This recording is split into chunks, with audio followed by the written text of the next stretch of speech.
Greetings, benevolent master.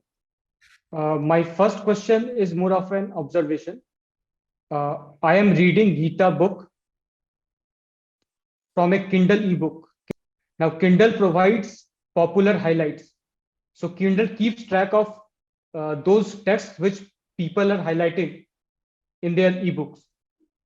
Now, this particular verse number 13, is one of the most popular highlight of Kindle. This is the verse which has been most misquoted and misunderstood. Maybe that is the reason that this particular verse is highlighted the most. Yeah, but yeah. Like one highlights the target, like one has the victim in one's crosshairs. You highlight that which you want to consume or prey or feast upon. In that sense, we have highlighted this one. You highlight a potential threat, don't you? Yes. So we have highlighted this one because this verse, if rightly understood, is a huge threat to our existence.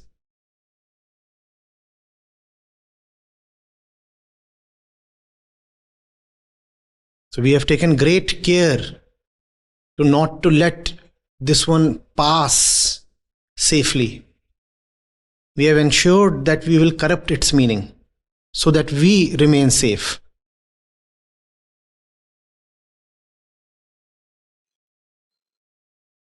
So it's a typical example of the ego laying its hands on Yep. holy scriptures. Yes.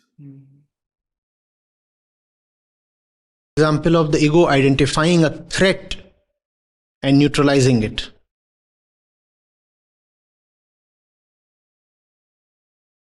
And you can extend this observation to all the things in the world, in the sense of our relationship with them. If we are highlighting something in this world, chances are we are going to destroy and distort it. We do not highlight things because they are virtuous or truthful. The ego does not want virtue. The ego has nothing for the truth. For the ego, its own security and preservation come first.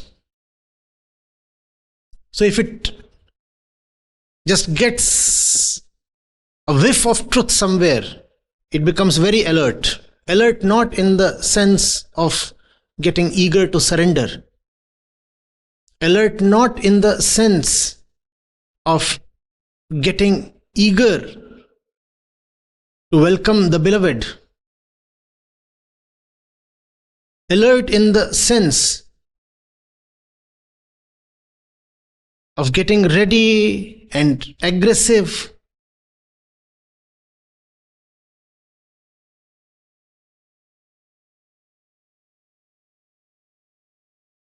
To counter an enemy.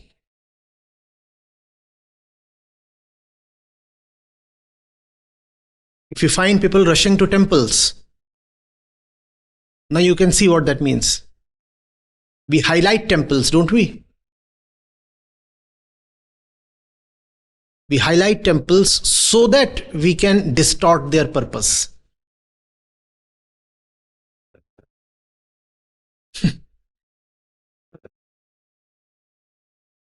If there is something that the ego gives attention to, the thing is in danger. It's now running the risk of being misused, misappropriated,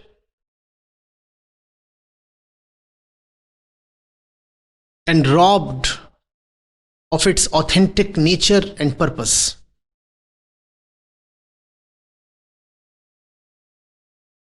If the ego says, I love you or I respect you, it's a red flag.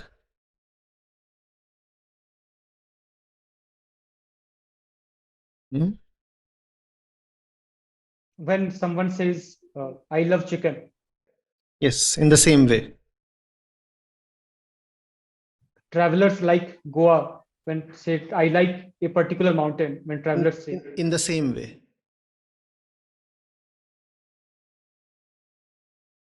My next question is related to you talked about the life being in a constant movement, flux. You talked about Buddha. So I have one observation. I was reflecting on this words today. I find that there is a conflict between linguistics, language, and life. Now, life is continuous, life is dynamic, but language is static. When we say this is a tree, this is a tree. So it means static. This means static. This is a boy. Is whereas what it is pointing to is continuous. So when we so clearly there is a difference between the tool using which we explain life, that is language. One almost feels like seeing that it's an intentional difference. Because if the tree is static, then so is the seer of the tree. So you want to assert that the ego is an entity, just as the tree is an entity, it's a thing. Equally, I am a thing. But if you see that the tree is a process, tree is a stream, then you will have to admit that the ego too is a stream. And if the ego is a stream, then the ego is nothing. Therefore, language has to be deliberately constructed in a way that supports the ego. If the tree is a flux, then so is the seer of the tree. No? Because you said today that seer and the seen are of the same dimension. Now, if the seen is in the flux dimension, that means seer also is in the flux dimension. Yes, yes. And that can even be seen very logically. You say, I am the body. Now, your body and the tree's body are very similar. So, if the tree is a flux, so are you, because you say you are the body.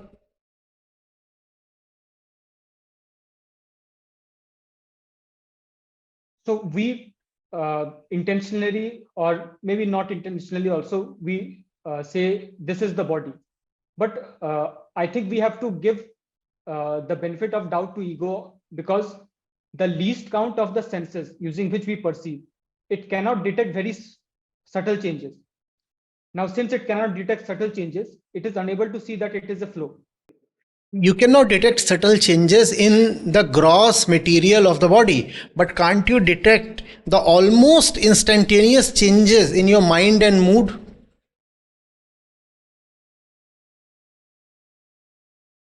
In a fraction of a second, your universe changes, right? How did that happen? If you were a static thing, how did the thing so completely change in almost zero time?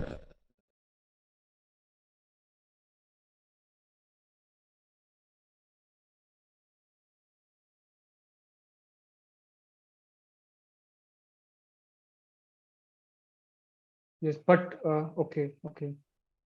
I have to think, reflect on this even more, because it is very non-biological to know that something is flux. It is very conducive, biologically conducive. You could look at it in a totally opposite way as well. This moment you were thinking of somebody as your beloved, and think of your state and think of the meaning that that person has for you. And then somebody tells you that this person is not that one and your beloved is out there somewhere. There is a confusion. And see how completely everything has changed. Immediately. How immediately? And how then can you miss seeing that everything is a flux?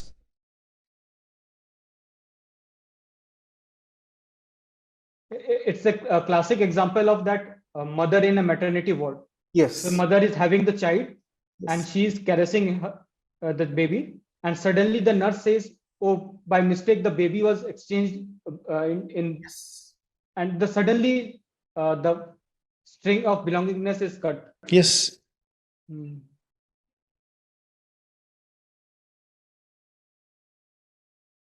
So my last question is related to the state of a liberated man.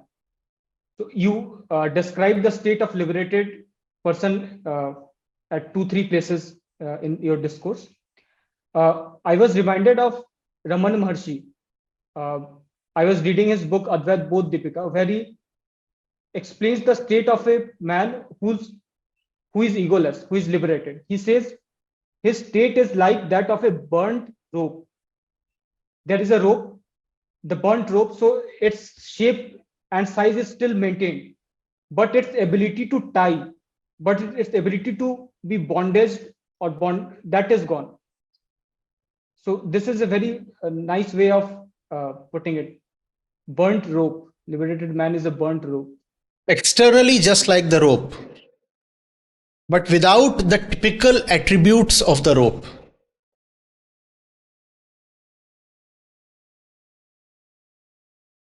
Or externally, just like anything. Externally, just like anybody else. Internally, nobody. Like a room that has been vacated. Like a room you have checked out of. The room is there. When you are passing through an aisle between a series of rooms, can you distinguish between rooms that are occupied and that are not? Can you? No. 106, 107, 108. So externally all the rooms look the same.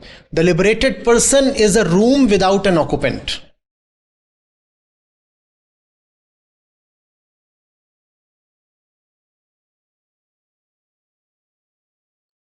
So you mean the room, the walls of the room, that is the body. Yep. That will be there. Yes. That will be there. Yes. But internally there is nobody making mischief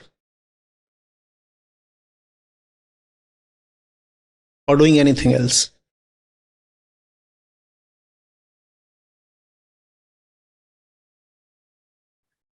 Before going, Or a more befitting example could be a vacated prison cell, a hotel room. Sounds a bit tempting. Why should I check out? Especially if it's a good hotel. So a liberated man is like a vacated prison cell. The cell remains. The prisoner is gone. The prisoner is free.